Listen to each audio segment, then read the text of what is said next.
ഇയ്യോബ് ഒറ്റ ദിവസത്തിൽ തന്നെ തന്റെ ജീവിതം കീഴ്മേൽ മറിയുന്നത് ഈ മനുഷ്യൻ കണ്ടു. അവന്റെ എല്ലാ പണവും നഷ്ടമായി, അവന്റെ കുഞ്ഞുങ്ങൾ മരിച്ചു, അവന്റെ ആരോഗ്യം പോലും ഇല്ലാതായി. ഇതിനേക്കാളും മോശമായിട്ടുള്ള സാഹചര്യം നിങ്ങൾക്ക് ചിന്തിക്കാൻ പറ്റുമോ? എന്നാൽ ഇതിനേക്കാളും അവിശ്വസനീയമായ ഒരു രംഗം ഇവിടെ വരുന്നുണ്ട്. ദൈവത്തോട് ദേഷ്യം ഉണ്ടാകുന്നതിന് പകരം ഇയ്യോബ് മുട്ടുകുത്തി ആരാധിച്ചു. എന്തൊരു പൊട്ടത്തരമാ എന്ന് തോന്നും അല്ലേ? എന്നാൽ ഇത് വെറും ഒരു കഥയല്ല, ഇത് യഥാർത്ഥത്തിൽ നടന്ന ഒരു സംഭവമാണ്. ഇതിൽ വലിയൊരു രഹസ്യവും അടങ്ങിയിരിക്കുന്നുണ്ട്. നാം പൊതുവെ അഭിമുഖീകരിക്കുന്ന ജീവിതത്തിലെ പ്രശ്നങ്ങൾ കൈകാര്യം ചെയ്യുന്ന രീതിയെ തന്നെ പൂർണ്ണമായി മാറ്റാൻ കഴിയുന്ന ഒന്നാണിത്. അതിനെക്കുറിച്ച് അറിയാൻ താല്പര്യമുണ്ടോ? നമുക്ക് വിശദമായി ഈ വീഡിയോയിൽ നോക്കാം. ഈ ചാനൽ ആദ്യമായിട്ടാണ് നിങ്ങൾ കാണുന്നതെങ്കിൽ സബ്സ്ക്രൈബ് ചെയ്യുക. നമുക്കിനി വീഡിയോയിലേക്ക് കടക്കാം.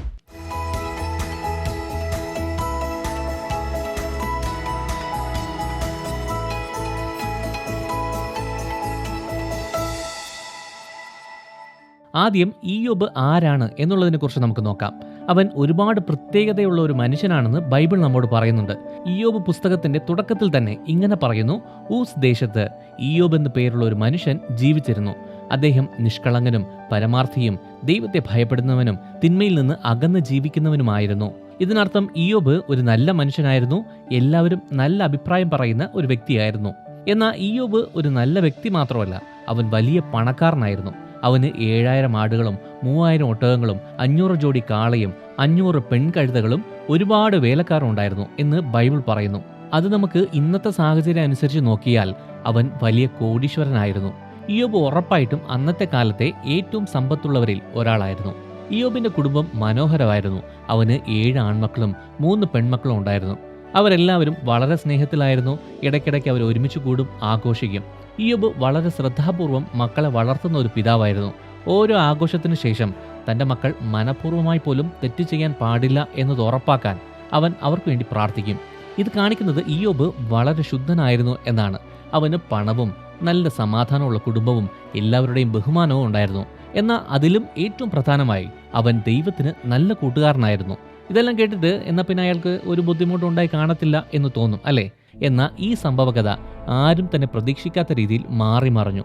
ഒരു ദിവസം ദൈവദൂതന്മാർ കർത്താവിന്റെ മുമ്പിൽ പോയി. സാത്താനും അവരുടെ കൂടെ പോയി നിന്നു.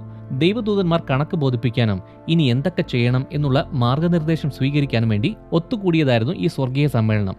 എന്നാൽ ഈ പ്രാവശ്യം സാത്താനും അക്കൂട്ടത്തിലുണ്ടായിരുന്നു. സാത്താന്റെ ഉദ്ദേശം മനസ്സിലാക്കിയ ദൈവം അവനോട് ചോദിച്ചു: നീ എവിടെ നിന്നാണ് വന്നത് എന്ന്. സാത്താൻ: ഞാൻ ഭൂമിയിൽ എല്ലാം ചുറ്റി സഞ്ചരിച്ച് സകലവും നിരീക്ഷിച്ചിട്ട് വരുന്നു എന്ന് പറഞ്ഞു. എന്ന് പറഞ്ഞാൽ നാശമുണ്ടാക്കാനും മനുഷ്യരുടെ വിശ്വാസം പരീക്ഷിക്കാനും എവിടെയെങ്കിലും അവസരം കിട്ടുമോ എന്ന് നിരന്തരമായി അന്വേഷിക്കുന്നു എന്നാണ് ഇതിനർത്ഥം.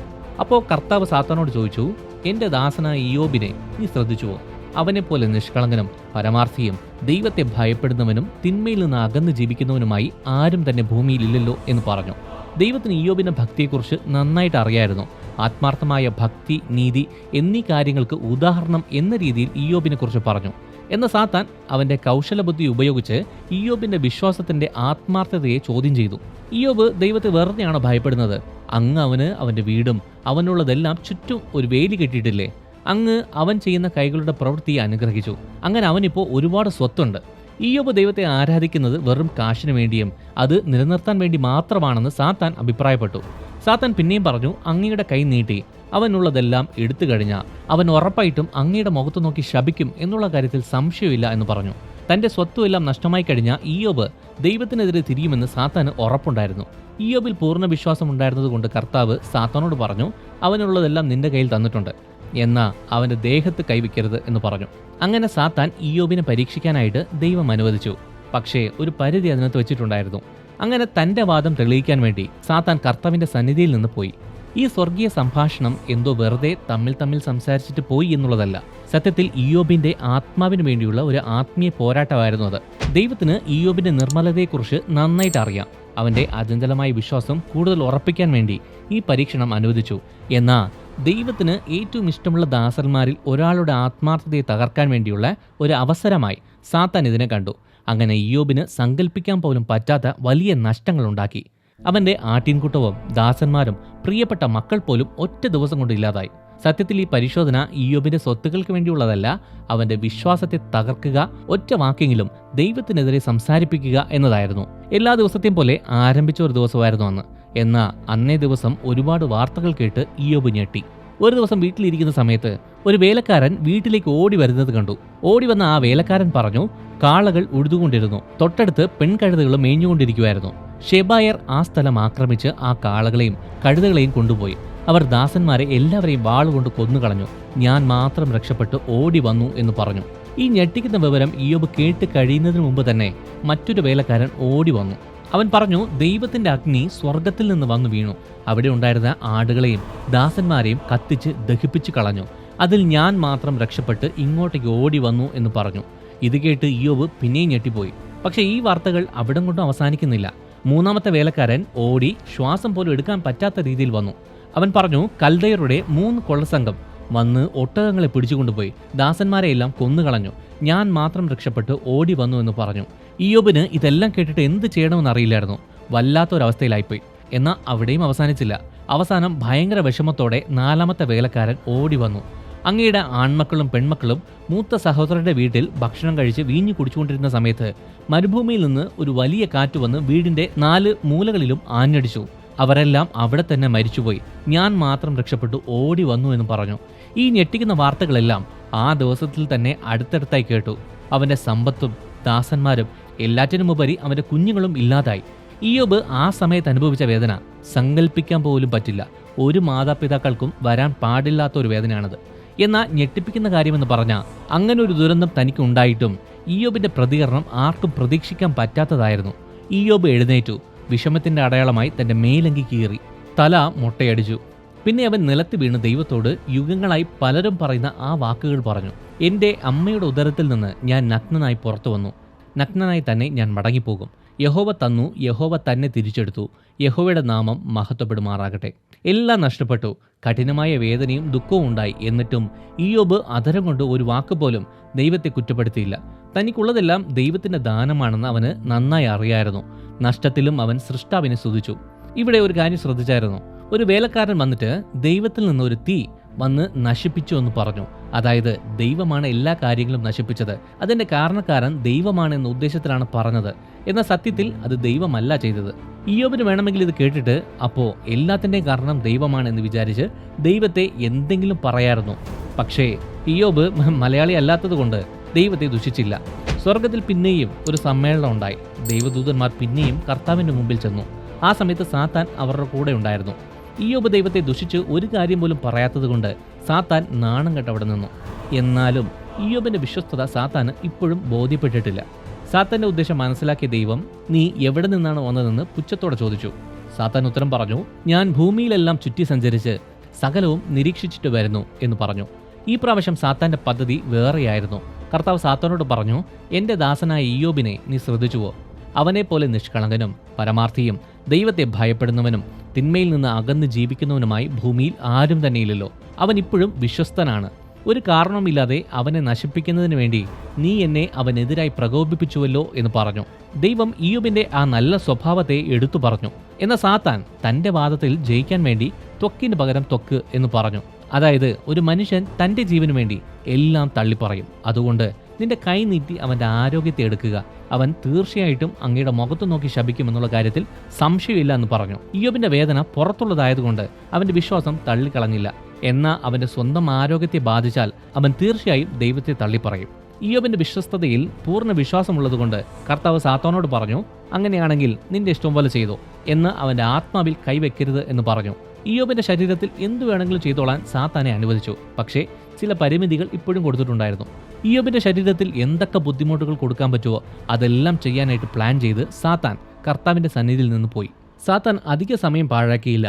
ഇയ്യോബിന്റെ ഉള്ളങ്കാൽ മുതൽ തലയുടെ ഉച്ചി വരെ ഭയങ്കര വേദന ഉണ്ടാകുന്ന പരുക്കൾ അവന് വരുത്തി. ഈ പരുക്കൾ കാരണം ഒരുപാട് വേദന ഉണ്ടായി. അതിനിട്ട് ചൊറിഞ്ഞു പിന്നെ വലിയ വ്രണമായി മാറി. ഒരു കാലത്ത് നല്ല ആരോഗ്യവാനായിരുന്ന ഈ ഇയ്യോബ് ഇപ്പോൾ ദയനീയമായ അവസ്ഥയിലായി. ചാരത്തിലിരുന്നു കൊണ്ട് ഓട്ടുകഷ്ണം കൊണ്ട് തന്നെത്താൻ ചുരണ്ടിക്കൊണ്ടിരുന്നു. ശാരീരിക വേദന സഹിക്കാൻ പറ്റാത്തതാണ്. പക്ഷേ മാനസികമായും അവന് ഭയങ്കര വേദന ഉണ്ടായിരുന്നു. അവന്റെ മക്കൾ എല്ലാവരും മരിച്ചുപോയി. ഇങ്ങനെ വേദനിച്ച് നിരാശയിലിരിക്കുന്ന സമയത്ത് അവന്റെ ഭാര്യ അടുത്തു വന്നു. ഭർത്താവിനെ ഇങ്ങനെയൊരവസ്ഥയിൽ കാണുന്നത് കൊണ്ട് അവളുടെ മനസ്സിലുണ്ടായ വേദന കാരണം ഇങ്ങനെ പറഞ്ഞു, നീ ഇപ്പോഴും നിന്റെ ദൈവം മതി എന്ന് പറഞ്ഞുകൊണ്ടാണ് ഇരിക്കുന്നത്. ഇങ്ങനെയാണെങ്കിൽ എന്തിനാണ് ദൈവം? ആ ദൈവത്തെ വേണ്ടെന്ന് വയ്ക്ക്, എന്നിട്ട് പോയി മരിക്ക് എന്ന് പറഞ്ഞു. അവൾ അങ്ങനെ പറയാൻ കാരണമുണ്ട്. മക്കളെല്ലാം നഷ്ടപ്പെട്ടു.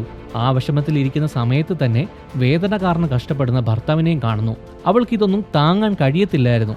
ഇങ്ങനെ വേദനിച്ച് കഷ്ടപ്പെടുന്നതിനെക്കാട്ടിലും മരിച്ചു കഴിഞ്ഞാൽ കുറച്ച് ആശ്വാസം കിട്ടും എന്ന ഉദ്ദേശത്തിലാണ് അവൾ പറഞ്ഞത്. ഇങ്ങനെ പറഞ്ഞതുകൊണ്ട് ഈ ഇയ്യോബിന്റെ ഭാര്യയെ ഒരുപാട് നെഗറ്റീവായിട്ട് പറയുന്നവരുണ്ട്. ഇങ്ങനെയാണ് ഒരു ഭാര്യയെ കിട്ടുന്നതെങ്കിൽ എന്തായിരിക്കും അവസ്ഥ? പാവം, അവന് വിശ്വാസം ഉണ്ടായിരുന്നത് കൊണ്ട് അവൻ രക്ഷപ്പെട്ടു എന്ന് പറയുന്നവരുണ്ട്. അവസാനം വരെ കാണുക, അതിൽ ഒരു പോയിന്റ് പറഞ്ഞിട്ടുണ്ട്. അപ്പോൾ ഈ ഭാര്യ എത്ര പ്രധാനപ്പെട്ടവളാണ് എന്നുള്ളത് മനസ്സിലാകും. ഒരുപാട് വേദന ഉണ്ടെങ്കിലും ഇയ്യോബ് അവൾക്ക് ബുദ്ധി ഉപദേശിച്ചു കൊടുത്തു.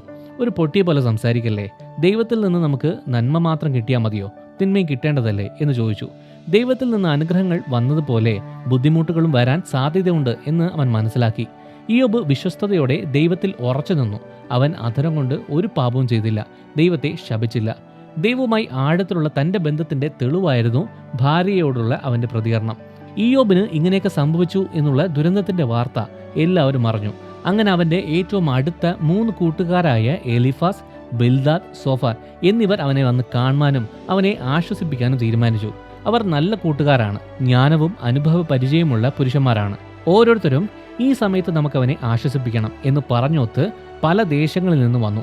തേമാന്യനായ എലിഫാസ് തൻ്റെ ജ്ഞാനത്തിനും അച്ചടക്കമുള്ള ഉപദേശത്തിനും പേര് കേട്ടവനാണ്. ശുഹാന്യനായ ബിൽദാദ് ആളുകൾക്ക് മാർഗനിർദ്ദേശം പറഞ്ഞു കൊടുക്കാനും നല്ല ഉറപ്പുള്ള വാക്കുകൾ സംസാരിക്കാനും കഴിവുള്ള നല്ല പ്രശസ്തി നേടിയവനാണ്. നാമാത്യനായ സോഫാർ എടുത്തടിച്ച് സംസാരിക്കുന്നവനാണ്, എല്ലാം തുറന്നങ്ങ് പറയും. ഇവർ വെറും കൂട്ടുകാർ മാത്രമല്ല, ഇയ്യോബിനെ നന്നായിട്ട് കരുതുന്നവരും അവനെ ആശ്വസിപ്പിക്കാൻ വേണ്ടി ഒരുപാട് ദൂരം യാത്ര ചെയ്തു വന്നവരാണ്. അവർ ഇയ്യോബിന്റെ വീടിനടുത്തെത്തിയപ്പോൾ ദുഃഖത്താൽ മൂടപ്പെട്ട് ചാരത്തിലിരിക്കുന്ന ഇയ്യോബിനെ അവർ കണ്ടു. പെട്ടെന്ന് മനസ്സിലാക്കാൻ പറ്റാത്ത അവസ്ഥയിലായിരുന്നു അവൻ. തൻ്റെ കൂട്ടുകാരൻ്റെ കഷ്ടപ്പാട് കണ്ടപ്പോൾ അവർ തന്നെ ഞെട്ടിപ്പോയി. വിഷമത്തിൻ്റെ അടയാളമായി അവർ അവരുടെ വസ്ത്രം കീറി. ഓരോരുത്തരും ഒരു പിടി പൂഴിയെടുത്ത് തലയിൽ വാരി വിതറി. അവൻ്റെ കൂടെ ദുഃഖത്തിൽ പങ്കുചേർന്നു. ഒരു വാക്കുപോലെ അവർ മിണ്ടിയില്ല. അങ്ങനെ അവർ 7 പകലും 7 രാത്രിയും ഇയ്യോബിന്റെ കൂടെ നിലത്തിരുന്നു. അവർക്ക് ഒന്നും മിണ്ടാൻ കഴിയുന്നില്ലായിരുന്നു. ഇയ്യോബിന്റെ കഷ്ടപ്പാട് വളരെ വലുതായതുകൊണ്ട് അവരിൽ ആർക്കും അവരുടെ വേദന പ്രകടിപ്പിക്കാനോ ആശ്വാസവാക്കുകൾ പറയാനോ കഴിഞ്ഞില്ല. അവന്റെ കൂടെ ഇരുന്ന് അവനെ സമാധാനിപ്പിക്കാനാണ് അവർ ആഗ്രഹിച്ചത്. 7 പകലും 7 രാത്രിയും മിണ്ടാതെ ഇരുന്നതിന് ശേഷം ഇയ്യോബ് തന്നെ ആദ്യം സംസാരിക്കാൻ തുടങ്ങി. ലോകത്തിന്റെ വെളിച്ചം ഒരിക്കലും കണ്ടില്ലായിരുന്നെങ്കിൽ എന്ന് പറഞ്ഞുകൊണ്ട് അവൻ തന്റെ ജനന ദിവസത്തെ ശപിച്ചു. അവന്റെ വേദന ഭയങ്കര വലുതായിരുന്നു. തനിക്കുണ്ടായ ഈ കഷ്ടപ്പാടുകൾ സഹിക്കേണ്ടി വരുന്നതിനെക്കാട്ടിലും ജനിക്കാതിരുന്നിരുന്നെങ്കിൽ കൊള്ളായിരുന്നു എന്ന് അവൻ പറഞ്ഞു. ആ രാത്രി ഇരുട്ടിൽ മൂടപ്പെട്ടിരുന്നെങ്കിലെന്നും അന്ന് സന്തോഷം ഉണ്ടാകാതിരുന്നെങ്കിലെന്നും ഇയ്യോബ് തന്റെ വിഷമം പ്രകടിപ്പിച്ചു. എല്ലാം നഷ്ടപ്പെട്ട് ഒന്നുമില്ലാത്തവനായി മാറിയ ഒരു മനുഷ്യന്റെ വേദനയായിരുന്നു അവൻ വാക്കുകളിലൂടെ പറഞ്ഞത്. ഇങ്ങനെ പറയുന്നത് കേട്ടപ്പോൾ ഇയ്യോബിന്റെ കൂട്ടുകാരായ എലിഫാസിനും ബിൽദാദിനും സോഫാറിനും പ്രതികരിക്കാതിരിക്കാൻ കഴിഞ്ഞില്ല. ഓരോരുത്തരും അവർക്കുള്ള സ്വന്തം വിശ്വാസത്തിന്റെയും ജ്ഞാനത്തിന്റെയും വെളിച്ചത്തിൽ ഇയ്യോബിന്റെ കഷ്ടപ്പാടുകൾക്കുള്ള കാരണം മനസ്സിലാക്കാൻ ശ്രമിച്ചുകൊണ്ട് സംസാരിച്ചുകൊണ്ടിരുന്നു. തേമാന്യനായ എലിഫാസ് ആണ് ആദ്യം സംസാരിച്ചത്. ഇയ്യോബ് മുമ്പ് ഒരു ജ്ഞാനിയായ ഉപദേഷ്ടാവും എല്ലാവർക്കും നല്ല മാർഗനിർദ്ദേശം കൊടുക്കുന്ന നല്ല വ്യക്തിയാണ് എന്നും പറഞ്ഞാണ് സംസാരം തുടങ്ങുന്നത്. കഷ്ടതകൾ പാപത്തിന്റെ കാരണമാണ് ഉണ്ടാകുന്നതെന്നും ദൈവം താൻ സ്നേഹിക്കുന്നവരെ ശിക്ഷിക്കും എന്നും പറഞ്ഞ് എലിഫാസ് വാദിച്ചു. ദൈവം മുൻപാകെ ഒരു മനുഷ്യനും വിശുദ്ധനല്ല എന്ന് ഞാൻ ഒരു ദർശനത്തിൽ കേട്ടു എന്നവൻ പറഞ്ഞു. ദൈവത്തിന്റെ ഈ ശിക്ഷ നിന്നെ നന്നാക്കുവാനുള്ള ഒരു മാർഗമായിട്ട് കാണുക എന്ന് പറഞ്ഞു. നീതിമാനാണെങ്കിൽ ദൈവം തീർച്ചയായിട്ടും നിന്നെ പുനഃസ്ഥാപിക്കും, വീണ്ടും അനുഗ്രഹിക്കും. അതുകൊണ്ട് ദൈവത്തെ അന്വേഷിക്കുക എന്ന് പറഞ്ഞ് എലിഫാസ് ഇയ്യോബിനെ പ്രോത്സാഹിപ്പിച്ചു.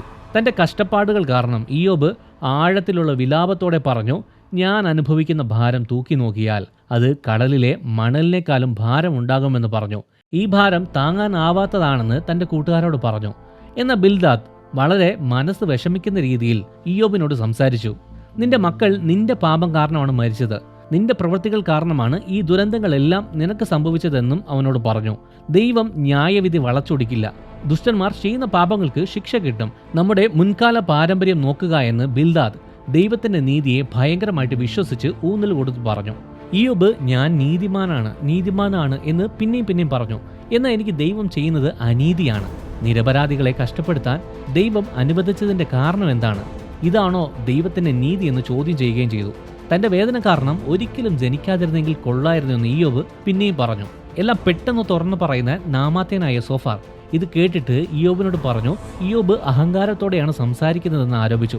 ദൈവം ഇയ്യോബിന് അർഹിക്കുന്നതിലും വളരെ കുറച്ച് ശിക്ഷയാണ് തന്നിരിക്കുന്നതെന്ന് അവൻ തറപ്പിച്ചു പറഞ്ഞു. ഇയ്യോബിന്റെ ഈ കഷ്ടപ്പാടുകൾക്ക് ന്യായീകരണമായിട്ട് മറഞ്ഞിരിക്കുന്ന ഒരുപാട് പാപങ്ങളുണ്ട് എന്ന് അവൻ സൂചിപ്പിച്ചു.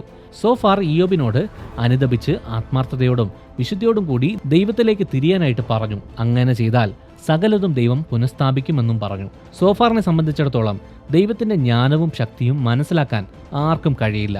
സമർപ്പിച്ച് അനുതപിച്ചാൽ മാത്രം മതി സകലതും വീണ്ടെടുക്കാൻ കഴിയുമെന്ന് അവൻ പറഞ്ഞു.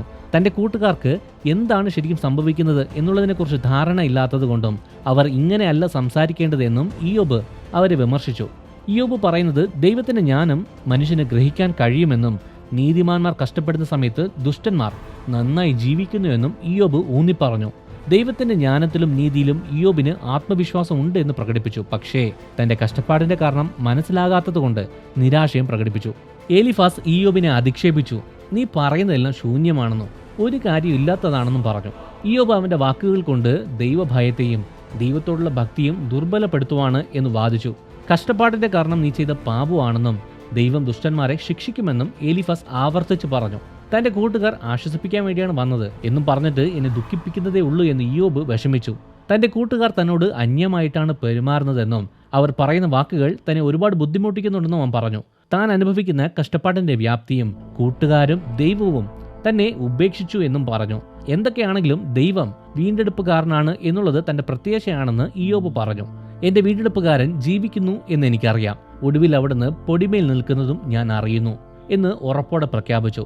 ദൈവത്തിന്റെ നീതിയിലുള്ള ഇയ്യോബിന്റെ അചഞ്ചലമായ വിശ്വാസത്തിന്റെ പ്രകടനമായിരുന്നു ഈ പ്രഖ്യാപനം. ഇയ്യോബ് ഞാൻ നീതിമാനാണ് എന്ന് പലപ്പോഴും പറയുന്നത് കേട്ട് തളർന്ന ആ 3 കൂട്ടുകാരും അവസാനം സംസാരം നിർത്തി. ഇനി സംസാരിച്ചിട്ട് കാര്യമില്ല എന്ന് പറഞ്ഞ് ആ കൂട്ടുകാർ മിണ്ടാതിരുന്നു. ഈ തർക്കങ്ങളെല്ലാം കേട്ടുനിന്ന് രാം വംശത്തിൽ ബൂസ്യനായ ബറഖേലിന്റെ മകൻ ഏലിഹു എന്നൊരു യുവ കാഴ്ചക്കാരന് ദേഷ്യം വന്നു. മറ്റുള്ളവരുടെ പ്രായത്തെയും അനുഭവത്തെയും മാനിച്ചതുകൊണ്ടാണ് ഇത്രയും നേരം മിണ്ടാതിരുന്നത് എന്നവൻ പറഞ്ഞു. ഈ സംസാരവും വാദങ്ങളും അന്തിമ തീരുമാനത്തിലെത്താത്തതുകൊണ്ട് ആ ചെറുക്കൻ ഇടപെടാൻ തീരുമാനിച്ചു. ദൈവത്തെക്കാൾ വിശുദ്ധനാണെന്ന് ന്യായീകരിച്ചതിന് ഇയ്യോബിനോടും ഇയ്യോബിന്റെ വാദങ്ങളെ എതിർക്കാൻ കഴിയാതെ അവനെ കുറ്റപ്പെടുത്തിയതുകൊണ്ട് 3 കൂട്ടുകാരോടും ഏലിഹുവിന് ദേഷ്യം തോന്നി. തീക്ഷ്ണതയുള്ള ആത്മാവോടെ അവൻ സംസാരിക്കാൻ തുടങ്ങി. അവരുടെ ആ സംസാരത്തിന് ഒരു പുതിയ കാഴ്ചപ്പാട് കൊണ്ടുവന്നു. എനിക്ക് വലിയ പ്രായമില്ല എന്നാണ് അവൻ ആരംഭിക്കുന്നത്. എന്നാൽ യഥാർത്ഥ ജ്ഞാനം ദൈവത്തിൽ നിന്നാണ് വരുന്നതെന്നും പ്രായം കൊണ്ട് മാത്രമല്ല എന്ന് ഊന്നി പറഞ്ഞു. പ്രായത്തിൽ മൂപ്പുള്ളവർ സംസാരിക്കട്ടെ എന്ന് വെച്ചാണ് ഞാൻ കാത്തു നിന്നതെന്നും എന്നാൽ ഇപ്പോൾ സംസാരിക്കാതെ ഒരു നിവൃത്തിയുമില്ല എന്ന് എനിക്ക് തോന്നി എന്നും പറഞ്ഞു. ദൈവം നീതിമാനാണെന്നും കഷ്ടങ്ങൾ വരുന്നത് ദൈവിക ശിക്ഷണത്തിന്റെയും പ്രബോധനത്തിന്റെയും ഒരു മാർഗമാണെന്നും ഏലിഹു വാദിച്ചു. ഇയ്യോബിന്റെ ഈ കഷ്ടത അവന്റെ ഭക്തിയുടെ തെളിവാണെന്നും ഈ കഷ്ടതയിൽ ജാഗ്രത പാലിക്കാനും സ്വയം തിരുത്തപ്പെടാനും മറ്റുള്ളവരെ കൂടുതൽ മനസ്സിലാക്കാനും ദൈവത്തോട് കൂടുതൽ അടുക്കാനും സഹായിക്കുമെന്ന് അവൻ അഭിപ്രായപ്പെട്ടു. ആളുകൾക്ക് പെട്ടെന്ന് മനസ്സിലാകാത്ത രീതിയിൽ സംസാരിക്കാൻ വേണ്ടി ദൈവം കഷ്ടപ്പാടുകൾ കൊടുക്കാറുണ്ട് എന്നും ഏലിഹു എടുത്തു പറഞ്ഞു. ദൈവം മനുഷ്യന്റെ വിചാരങ്ങളെക്കാൾ ചിന്തകളെക്കാൾ വലുതാണെന്നും ദൈവത്തിന്റെ വഴികൾ മനസ്സിലാക്കാൻ ആർക്കും കഴിയില്ല എന്നും ഏലിഹു വാദിച്ചു. ദൈവം തെറ്റായിട്ട് ഒരു കാര്യം ചെയ്യത്തില്ല എന്നും ദൈവം ചെയ്യുന്ന ഓരോ കാര്യങ്ങൾക്കും പിന്നിൽ വലിയൊരു ലക്ഷ്യമുണ്ടാകുമെന്നും വാദിച്ചുകൊണ്ട് അവൻ ദൈവത്തിന്റെ നീതിയെ ന്യായീകരിച്ച് സംസാരിച്ചു കൊണ്ടിരുന്നു. ദൈവത്തിന്റെ നീതിയെ ചോദ്യം ചെയ്യുന്നതിന് പകരം തനിക്കുണ്ടായ ഈ കഷ്ടതകളിൽ നിന്ന് പഠിക്കാനും വളരാനും ഇയ്യോബ് ശ്രമിക്കണമെന്ന് ഏലിഹു നിർദ്ദേശിച്ചു. അവൻ പിന്നെയും പറഞ്ഞത് ദൈവത്തിന്റെ മുൻപാകെ നാം താഴ്മയുള്ളവരായിരിക്കണമെന്ന് എടുത്തു പറഞ്ഞു. നീതിയും ശക്തിയും ഉപയോഗിച്ച് ലോകത്തെ ഭരിക്കുന്ന ദൈവത്തിന്റെ മഹത്വത്തെക്കുറിച്ച് അവൻ സംസാരിച്ചു. ദൈവത്തിന്റെ വഴികൾ മനസ്സിലാക്കാൻ കഴിഞ്ഞില്ല, അല്ലെങ്കിൽ അത് അന്യായമായിട്ട് തോന്നുമ്പോൾ ദൈവത്തിന്റെ ജ്ഞാനവും നീതിയും മനസ്സിലാക്കാൻ ഏലിഹു ഇയ്യോബിനെ ഉപദേശിച്ചു.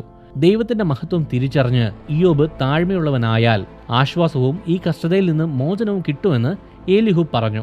അവസാനം ദൈവത്തിന്റെ മഹത്വവും ജ്ഞാനവും പരിഗണിക്കാൻ ഏലിഹു ഇയ്യോബിനോടും കൂട്ടുകാരോടും വികാരഭരിതനായി പറഞ്ഞു. ഇയ്യോബിന്റെയും കൂട്ടുകാരുടെയും എല്ലാവരുടെയും സംസാരം കഴിഞ്ഞിട്ട് ദൈവം ഒരു ചുഴലിക്കാറ്റിൽ നിന്ന് ഇയ്യോബിനോട് സംസാരിക്കാൻ തുടങ്ങി. ദൈവത്തിന്റെ മഹത്വമുള്ള ഒരു പ്രവൃത്തിയായിരുന്നു ഇത്. ഈ സംഭവ കഥയിൽ തന്നെ ഏറ്റവും നിർണായക സമയവും ഇതാണ്. ഇവിടെ ഇയ്യോബിന്റെ ചോദ്യങ്ങൾക്ക് മറുപടി കൊടുക്കാനല്ല, മറിച്ച് അവനോട് തിരിച്ച് ചോദ്യം ചോദിക്കാനും ദൈവം സൃഷ്ടിച്ച പ്രപഞ്ചത്തിന്റെ മഹത്വത്തെയും സങ്കീർണതയെയും കുറിച്ച് ചിന്തിപ്പിക്കാനുമാണ് ദൈവം സംസാരിക്കാൻ തുടങ്ങിയത്.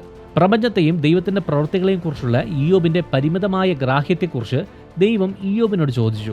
പരിജ്ഞാനമില്ലാത്ത വാക്കുകളാൽ ആലോചനയെ ഇരുട്ടാക്കി തീർക്കുന്ന ഇവൻ ആര്? ശേഷം ദൈവം ഇയ്യോബിനോട് പറഞ്ഞു, ഒരു പുരുഷനെ പോലെ തയ്യാറായി എന്റെ ചോദ്യങ്ങൾക്ക് ഉത്തരം പറ എന്ന് പറഞ്ഞു. ദൈവത്തിന്റെ ജ്ഞാനത്തിനും മനുഷ്യന്റെ അറിവിനും തമ്മിലുള്ള വ്യത്യാസം എടുത്തു കാണിച്ചു. ലോകത്തിന്റെ സൃഷ്ടിയെക്കുറിച്ചുള്ള ചോദ്യം ചോദിച്ചാണ് ദൈവം ആരംഭിച്ചത്. ഞാൻ ഭൂമിക്ക് അടിത്തറയിട്ട സമയത്ത് നീ എവിടെയായിരുന്നു? നിനക്ക് ഭയങ്കരമായിട്ടുള്ള കാര്യങ്ങളെല്ലാം അറിയാമെന്നല്ലേ പറഞ്ഞത്? പറ. അതിൻ്റെ അളവ് നിർണയിച്ചത് ആരാണ്? പറ. നിനക്കെല്ലാം അറിയാലോ. അതിന് കുറുകെ അളവ് നൂൽ പിടിച്ചത് ആരാണ്? ഭൂമിക്ക് അടിസ്ഥാനമിട്ടത് ആരാണെന്നും അതിൻ്റെ ആണിക്കല് ആരാണ് സ്ഥാപിച്ചതെന്നും ദൈവം ഇയ്യോബിനോട് ചോദിച്ചു. സൃഷ്ടിയുടെ വിശാലതയും സങ്കീർണതയും ദൈവം എടുത്തു കാണിച്ചു. അത് മനുഷ്യന് മനസ്സിലാക്കാൻ കഴിയുന്നതിനും അപ്പുറമാണ്. പ്രകൃതിയെക്കുറിച്ചുള്ള ചോദ്യങ്ങളും ദൈവം ഇയ്യോബിനോട് ചോദിച്ചു. നീ പ്രഭാതത്തിന് എപ്പോഴെങ്കിലും കൽപ്പന കൊടുത്തിട്ടുണ്ടോ? അതോ അരുണോദയത്തിന് അതിൻ്റെ സ്ഥാനം പറഞ്ഞു കൊടുത്തിട്ടുണ്ടോ? നീ കടലിൻ്റെ അടിയിലെ ഉറവകൾ കണ്ടിട്ടുണ്ടോ? അതോ അതിൻ്റെ ആഴത്തിൽ നീ നടന്നിട്ടുണ്ടോ എന്ന് ചോദിച്ചു. മഞ്ഞ് ശേഖരിക്കുന്നത് എവിടെയാണെന്ന് നിനക്കറിയാമോ? ആകാശത്തിൻ്റെ നിയമങ്ങൾ എന്തെങ്കിലും നിനക്ക് അറിയാമോ? അല്ലെങ്കിൽ ആകാശത്തെയും മഴയെയും നിനക്ക് നിയന്ത്രിക്കാൻ പറ്റുമോ എന്ന് ചോദിച്ചു. മൃഗങ്ങളെയും അതിൻ്റെ ജീവിത രീതിയെയും കുറിച്ച് ദൈവം ചോദിച്ചു. സിംഹത്തിനു വേണ്ടി ഇരയെ വേട്ടയാടി ബാലസിംഹങ്ങളുടെ വിശപ്പ് തൃപ്തിപ്പെടുത്താൻ നിനക്ക് കഴിയുമോ? മനുഷ്യന്റെ ആധിപത്യത്തിന് കീഴിലല്ല, ദൈവത്തിന്റെ സംരക്ഷണത്തിൽ ജീവിക്കുന്ന കാട്ടുമൃഗങ്ങളായ മലയാട്, കാട്ടുകഴുത എന്നിവയുടെ സ്വാതന്ത്ര്യത്തെക്കുറിച്ച് ദൈവം വിവരിച്ചു. നിലത്ത് മുട്ടയിട്ട് അതിനെ ചൂടേൽപ്പിക്കുന്ന ഒട്ടകപക്ഷിയെക്കുറിച്ചും യുദ്ധത്തിൽ ശക്തിയും ധൈര്യവുമുള്ള കുതിരയെക്കുറിച്ചും ദൈവം പറഞ്ഞു. ഈ അതുല്യമായ സ്വഭാവ സവിശേഷതകളുള്ള ഓരോ ജീവിയും ദൈവത്തിന്റെ സൃഷ്ടിപരമായ ജ്ഞാനത്തിന്റെ തെളിവുകളാണ്. പ്രപഞ്ചത്തിന്റെ മഹത്വവും ദൈവത്തിന്റെ ജ്ഞാനത്തിലുണ്ടായ സൃഷ്ടികളെയും താരതമ്യപ്പെടുത്തുമ്പോൾ ഇയ്യോബ് ഒന്നുമല്ല എന്നുള്ളത് മനസ്സിലായി. ദൈവം ഇയ്യോബിന്റെ അറിവില്ലായ്മയെ എടുത്തു കാണിച്ചെന്ന് മാത്രമല്ല, മനുഷ്യർ മനസ്സിലാക്കുന്നതിനും അതീതമായ ദൈവത്തിന്റെ ജ്ഞാനമാണ് ലോകത്തെ ഭരിക്കുന്നതെന്നും കാണിച്ചു കൊടുത്തു. ദൈവം പിന്നെയും ഇയ്യോബിനോട് ബെഹെമോത്ത്, ലേവ്യഥാൻ തുടങ്ങിയ ശക്തമായ ജീവികളെക്കുറിച്ച് പറയാനും അതിനെ നിയന്ത്രിക്കാനും കഴിയുമോ എന്ന് ചോദിച്ചു. ദൈവം തന്നെ സൃഷ്ടിച്ച നല്ല വലിപ്പവും ശക്തവുമായ ബെഹെമോത്ത് എന്ന ജീവി സൃഷ്ടിയുടെ ശക്തിയെയും മഹത്വത്തെയും എടുത്തു കാണിക്കുന്നു. ഗംഭീരമായ രൂപവും ക്രൂരതയുമുള്ള ലേവ്യഥാൻ ഒരു മനുഷ്യനും മെരുക്കാനോ നേരിടാനോ കഴിയാത്ത ഒരു മൃഗമാണ്. മനുഷ്യന്റെ പരിധിക്കും നിയന്ത്രണത്തിനും അപ്പുറം സൃഷ്ടിയുടെ പല കാര്യങ്ങളുണ്ടെന്ന് തെളിയിക്കാൻ ദൈവം ഈ ജീവികളെ ഉദാഹരണങ്ങളായി ഉപയോഗിച്ചു. ദൈവത്തിന്റെ മഹത്വവും ജ്ഞാനവും കേട്ടപ്പോൾ ഇയ്യോബ് ഞെട്ടിപ്പോയി. തന്റെ അറിവെല്ലാം മാറ്റിവെച്ച് അവൻ ദൈവത്തോട് പറഞ്ഞു, അങ്ങേക്ക് എല്ലാം സാധ്യമെന്നും അങ്ങയുടെ ഉദ്ദേശങ്ങളൊന്നും തടയിടാൻ പറ്റാത്തവയാണെന്നും എനിക്കറിയാം എന്ന് പറഞ്ഞു. ദൈവത്തിന്റെ ഉദ്ദേശങ്ങൾ ആർക്കും അറിയാൻ സാധിക്കില്ല എന്നും ദൈവത്തിന്റെ ശക്തി പരിധിയില്ലാത്തതാണെന്നും ഇപ്പോൾ തനിക്ക് മനസ്സിലായെന്ന് ഇയ്യോബ് സമ്മതിച്ചു. ദൈവത്തിന്റെ പദ്ധതികളെ ഒരു മനുഷ്യനും ചോദ്യം ചെയ്യാനോ തടസ്സപ്പെടുത്താനോ കഴിയില്ല എന്ന് ഇയ്യോബ് മനസ്സിലാക്കി. ദൈവം പറഞ്ഞ അതേ വാക്കുകൾ അവൻ തിരിച്ചു പറഞ്ഞു. അറിവില്ലാതെ സത്യത്തെ മറയ്ക്കുന്ന ഇവൻ ആരാണ്? തനിക്ക് മനസ്സിലാകാത്ത കാര്യങ്ങളെക്കുറിച്ചും തനിക്ക് അറിയാത്ത അത്ഭുതകരമായ കാര്യങ്ങളെക്കുറിച്ചും താൻ സംസാരിച്ചു എന്ന് ഇയ്യോബ് സമ്മതിച്ചു. അവസാനം ഇയ്യോബ് ഇങ്ങനെ പറഞ്ഞു, അങ്ങയെക്കുറിച്ച് എൻ്റെ കാതുകളാൽ ഞാൻ കേൾക്കുക മാത്രമേ ചെയ്തിരുന്നുള്ളൂ, എന്നാൽ ഇപ്പോൾ എൻ്റെ കണ്ണുകൾ അങ്ങയെ ദർശിച്ചുവല്ലോ. ദൈവത്തെക്കുറിച്ചുള്ള ഒരു കേൾവിയുടെ അറിവിൽ നിന്ന് സൃഷ്ടാവിനെ നേരിട്ട് കണ്ട അനുഭവത്തിലേക്ക് മാറി എന്നതിനെയാണ് ഈ വാക്യം എടുത്തു കാണിക്കുന്നത്. അവസാനം താൻ അറിയാതെ പറഞ്ഞു പോയ എല്ലാ വാക്കുകൾ കാരണം അവൻ വിഷമിച്ചു, അനുതപിച്ചു. അതിനാൽ ഞാൻ സ്വയം വെറുത്ത് പൊടിയിലും ചാരത്തിലും കിടന്ന് അനുതപിക്കുന്നു. ദൈവത്തോട് ഇയ്യോബ് ഇങ്ങനെ സംസാരിച്ചതിന് ശേഷം കർത്താവ് തേമോന്യനായ എലിഫാസിനെയും മറ്റ് 2 കൂട്ടുകാരെയും ശാസിച്ചു. അവർ ദൈവത്തെക്കുറിച്ച് സത്യം പറയാത്തതുകൊണ്ട് അവരോട് കോപിച്ചു. കഷ്ടപ്പാടുകളും ചോദ്യങ്ങളും എല്ലാം ഉണ്ടെങ്കിലും ദൈവവുമായുള്ള ബന്ധത്തിൽ അടിസ്ഥാനപരമായ ഒരു ബന്ധം നിലനിർത്തിയിരുന്ന ഇയ്യോബിൽ നിന്ന് വ്യത്യസ്തമായി ദൈവം എലിഫാസിനോട് പറഞ്ഞു, എന്റെ കോപം നിനക്കും നിന്റെ 2 സ്നേഹിതന്മാർക്കുമെതിരെ ജ്വലിച്ചിരിക്കുന്നു. കാരണം എന്റെ ദാസനായ ഇയ്യോബിനെ പോലെ നീ എന്നെക്കുറിച്ച് ശരിയായ കാര്യം സംസാരിച്ചില്ല. കഷ്ടതയും ബുദ്ധിമുട്ടുകളും എല്ലാം ഉണ്ടായിരുന്നപ്പോൾ പോലും ഉത്തരങ്ങൾക്ക് വേണ്ടിയുള്ള ഇയ്യോബിന്റെ സത്യസന്ധത അവന്റെ സുഹൃത്തുക്കളുടെ അടിസ്ഥാനരഹിതമായ അനുമാനങ്ങളെയും ആരോപണങ്ങളെക്കാളും അഭികാമ്യമാണെന്ന് ഈ ശാസന എടുത്തു കാണിക്കുന്നു. ഈ ദേശത്തിൽ നിന്ന് രക്ഷപ്പെടണമെങ്കിൽ ദൈവം ഇയ്യോബിന്റെ കൂട്ടുകാരോട് യാഗങ്ങൾ അർപ്പിക്കാൻ പറഞ്ഞു. അതുകൊണ്ട് ഇപ്പോൾ നിങ്ങൾ 7 കാളകളും 7 കോലാട്ടുകൊറ്റന്മാരുമായി എന്റെ ദാസനായ ഇയ്യോബിന്റെ അടുക്കൽ പോയി നിങ്ങൾക്ക് വേണ്ടി ഒരു യാഗം അർപ്പിക്കുക. എന്റെ ദാസനായ ഇയ്യോബ് നിങ്ങൾക്ക് വേണ്ടി പ്രാർത്ഥിക്കും. നിങ്ങളുടെ തെറ്റിന് തക്കവണ്ണം നിങ്ങളോട് ചെയ്യാതിരിക്കുമാറ് ഞാൻ അവന്റെ പ്രാർത്ഥന കേൾക്കും. എന്റെ ദാസനായ ഇയ്യോബിനെ പോലെ എന്നെക്കുറിച്ച് സത്യമായ കാര്യങ്ങൾ നിങ്ങൾ സംസാരിച്ചിട്ടില്ലല്ലോ എന്ന് പറഞ്ഞു.